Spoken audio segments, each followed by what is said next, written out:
15 বছর তো এরমই দেখতেছিলাম বাপভঙ্গি, মনে হয় কবরে কইলেও চলবো। মাঝে মাঝে ভাবতাম যে বইলেই দেই না। 15 বছর তো এরমই বাপচাপ ছিল যে ওনাদের চিঠি লেখা দিলে মনে হয় মন কেমনে কিলো মাইনা নিত যে এটা দলীয় লোক, আদাউন যে না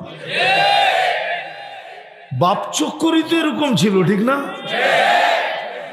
আপনাদের মিডিয়ার মাধ্যমে বলতেছি, পায়ে ধরে হাত দিয়া বলতেছি, যারা করতে চাইতেছেন করেন না,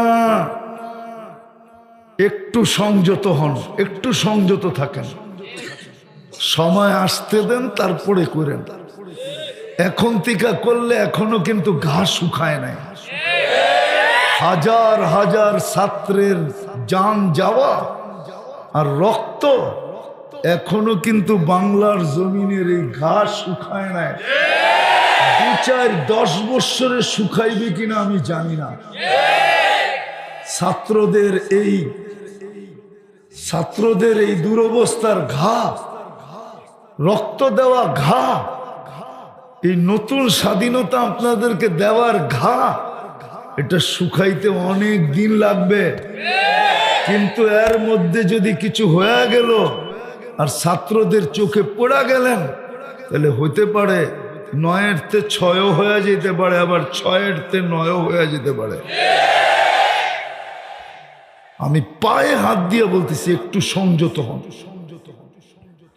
রাগ হবেন না কেউ। আমি আপনাদের হিতাকাঙ্ক্ষী, দুশ্মন মনে করেন না, হিতাকাঙ্ক্ষী মনে করেন। আমরা দেখতেছি তো, দেখতে দেখতে আজকে এটা বলতে বাধ্য হইলাম, নাইলে বাধ্য হতাম না। যে ঘা কিন্তু এখনো বাংলাদেশে শুকায়া যায় না।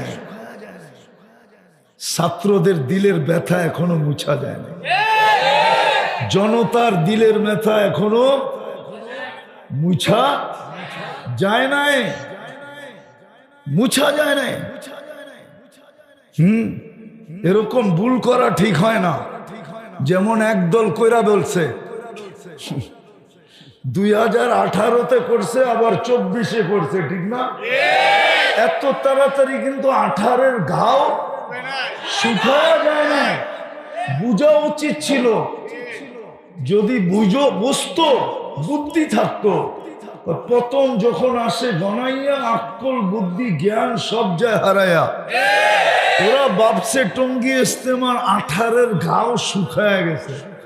ওটা যে বিলকুল এখনো তাজা আছে, শুকায় নাই, এটা ভাবতে পারে নাই। যদি এটা ভাবতো তাইলে বিরত থাকা উচিত ছিল। তাইলে আজকে বাংলাদেশে এই নতুন একটা পরিবেশ, প্রত্যেক থানায় থানায়, জিলায় জিলায়, মসজিদে মসজিদে, মহল্লায় মহল্লায়, এটা ওদেরকে দেখতে হতো না।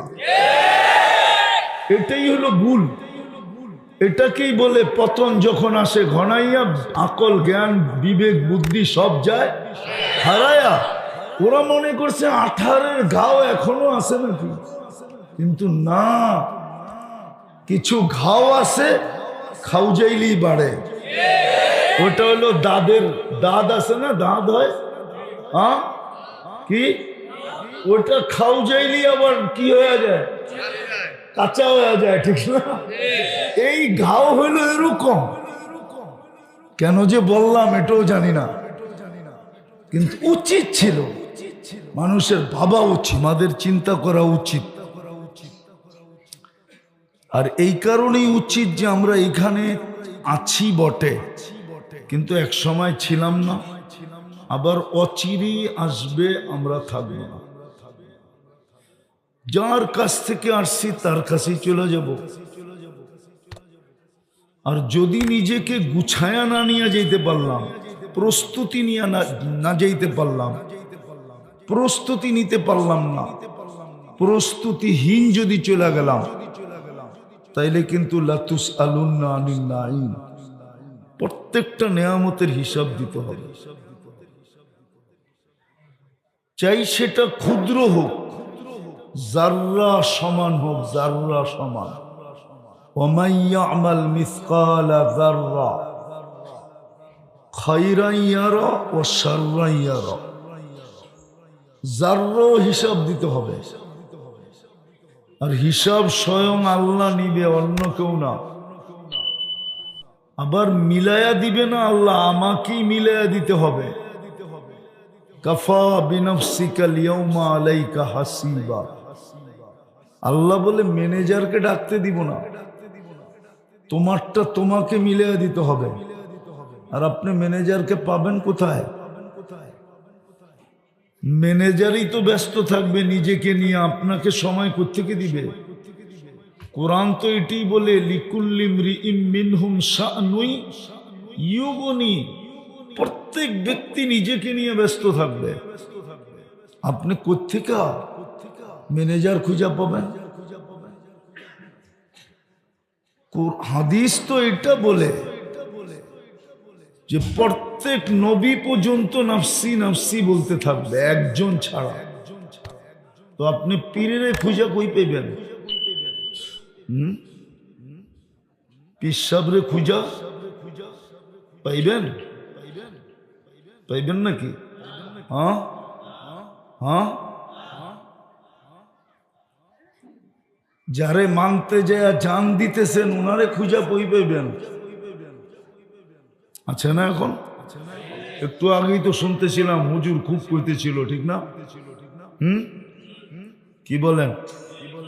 এক ব্যক্তির পিছে দৌড়াইতেছেন জান্নাত পাওয়ার জন্য, ওনারে কিয়ামতের দিন কই খুঁজে পাইবেন? উনি তো ওনারে লই পেরেশান থাকবো, আপনারে সময় দিব কোত্থেকে?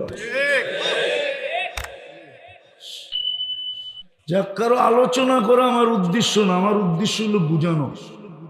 বোঝেন, কাজে দিবে। আল্লাহ বিবেকের বিবেক দিছে, এটা পর্দা খোলেন, নাইলে বড় বিপদে পড়বেন। তো যেটা বলতেছিলাম, নিজের হিসাব নিজের মিলায়া দিতে হবে। ওই দিন মুরিদ পীরকে খুঁজা পাবে না, পীর মুরিদরে খুঁজা বাইর করবে না। সত্য এটাই, সত্য এটাই। নিজের হিসাব নিজের মিলায়া দিতে হবে। এই জন্য আসল কথায় আসেন, ডেলি আল্লাহর নেয়ামত কতটুকু ভোগ করি বলেন তো? কতটুকু ভোগ করি? অসংখ্য। হ্যাঁ বলেন, সংখ্যা গইনা বলেন যে কতবার আল্লাহ বলি। এখানে কেউ আছে 200 বার আল্লাহ বলে?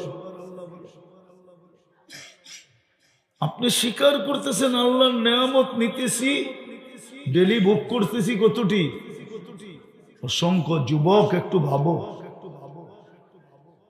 তুমি আল্লাহর নেয়ামত ডেলি ভোগ করো কতটি? ডেলি আল্লাহ বলো কয়বার? কালকে প্রশ্ন উত্তর কি, খুব প্রশ্নের উত্তর দিব কি করে? হিসাব মিলাবো কি করে? হিসাব কি করে মিলাবো? মিলায় তো দিতে হবে। মিলানো ছাড়া তো কাউকে ছাড়বে না। হ্যাঁ, গুছায় যদি নিয়ে গেল তাইলে হয়তো কিতাবে আছে এটা, বিছায় গুছায় যদি নিয়ে গেল তাহলে 2 মিনিটে হিসাব কমপ্লিট। আল্লাহর রসুল বলছে ফজরের 2 রাকাত সুন্নত পড়তে যতক্ষণ লাগে হিসাব দিতে এতক্ষণ লাগে। এই জন্য আল্লাহর রসুল বলছেন ফজরের সুন্নত ছোট ছোট সূরা দিয়া পড়ো। কুল ইয়া আইয়ুহাল কাফিরুন আর কুল হুয়াল্লাহ দিয়া পড়ো, যেন তাড়াতাড়ি পড়া হয়। আর আল্লাহর রসুলও তাড়াতাড়ি পড়তেন। এতটুক সময় লাগবে যদি গুছায় নিয়ে যেতে পারে। আর যদি গুছায় না নিয়ে গেল তো কোরআন বলে 50 আলফা সানা মিম্মা তাউদ্দুন, 50,000 বৎসরও লাগতে পারে। আপনি যদি বলেন 50,000 বৎসর, 60 বৎসরের হিসাব দিতে 50,000 কেন লাগবে? 60 বৎসরের হিসাব দিতে 50,000 বৎসর কেন লাগবে? তাহলে আমি মিলাইয়া দিতেছি। ডেলি শ্বাস নেন 1,60,000 বার, মাসে কত টাইম, বৎসরে কত নিলেন, 60 বৎসরে কত নিলেন, প্রতিদিন কতবার আল্লাহ বললেন। নেয়ামতের বিপরীতে আপনি কি করলেন আল্লাহর জন্য বলেন, কি করলেন? কি করলাম আল্লাহর জন্য একটু ভাবেন। 60 শ্বাসেই তো নেই ডেলি 1,60,000 বার। এটা কি নেয়ামত না? আরেক দিক দিয়ে দেখাই নেয়ামত কিনা। যদি আল্লাহ 1 পয়সা বিল ধরতেন তাহলে ডেলি 1600 টাকা দিতে হইতো। আপনি যে 1600 টাকা ডেলি দেন না, এটা কি নেয়ামত না? এটা কি দয়া না? এটা কি মায়া না? সত্য তো, প্রমাণ হলো তো। ডেলি 550 লিটার অক্সিজেন নেই, যদি 1 টাকা বিল ধরতেন তো ডেলি 550 টাকা বিল দিতে হতো। মাসে 16,500 টাকা বিল আসতো অক্সিজেনের। ওটা যে নেয় না, এটা কি দয়া না? এটা কি নেয়ামত না? ডেলি 36 বার কিডনিকে ডায়ালিসিস করেন কুদরত দিয়া। যদি পার বাড়ে 100 টাকা নিতেন তো ডেলি 3600 টাকা কিডনি বাবদ দিতে হতো। এটা কি দয়া না?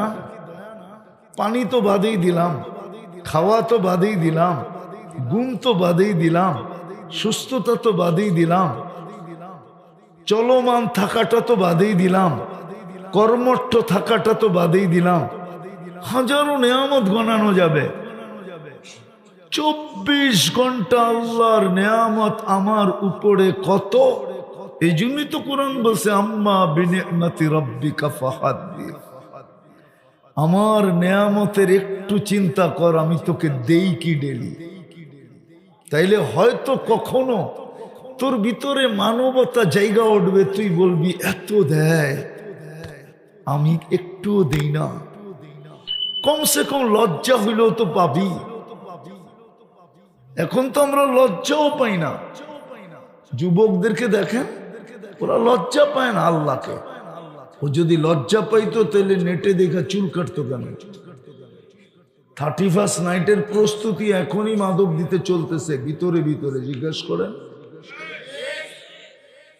কোথায় পাওয়া যাবে কি জানি বাজি ফুটানোর জন্য, এখনই ভিতরে ভিতরে কালেকশন চলতেছে। জিজ্ঞেস করেন যুবকদেরকে কে কোন ছাদে দাঁড়াবে, কে কোন জায়গায় দাঁড়াবে, কে কোন জায়গায় ফুটাবে। জিজ্ঞেস করেন ওদেরকে। ভুল বললে বলো যে আমি ভুল বলতেছি। চলতেছে না এখন থেকেই প্ল্যানিং চলতেছে। কেননা আজকে কয় তারিখ? 23 তারিখ। এখন থেকে যদি কালেকশন কুলেকশন গুছায় না গুছায় তো 12টা 1 মিনিটে ফুটাবে কি করে? একটা প্রস্তুতি আছে না। ও যদি ভাবতো তাহলে একটু হলেও লজ্জা হইতো যে আল্লাহ 24 ঘন্টা আমাকে অগণিত নেয়ামত দিতেছে, আমি ওনার বিরুদ্ধে যাই তো যাই কি করে।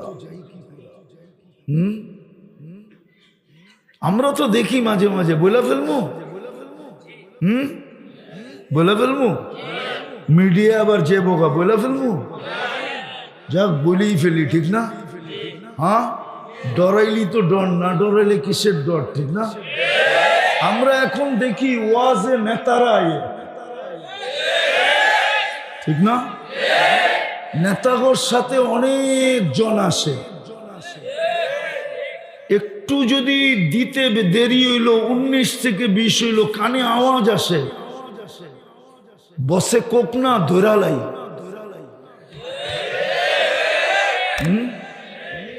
কি অথচ কই ইলেকশন কই ফিলেকশন। এর আগে কিয়ামত হয়ে যায় কিনা এটাও তো সন্দেহ, ঠিক না? হ্যাঁ, প্রত্যেক ওয়াজে দেখতেছি এরকম। না জানি এখানেও আসে।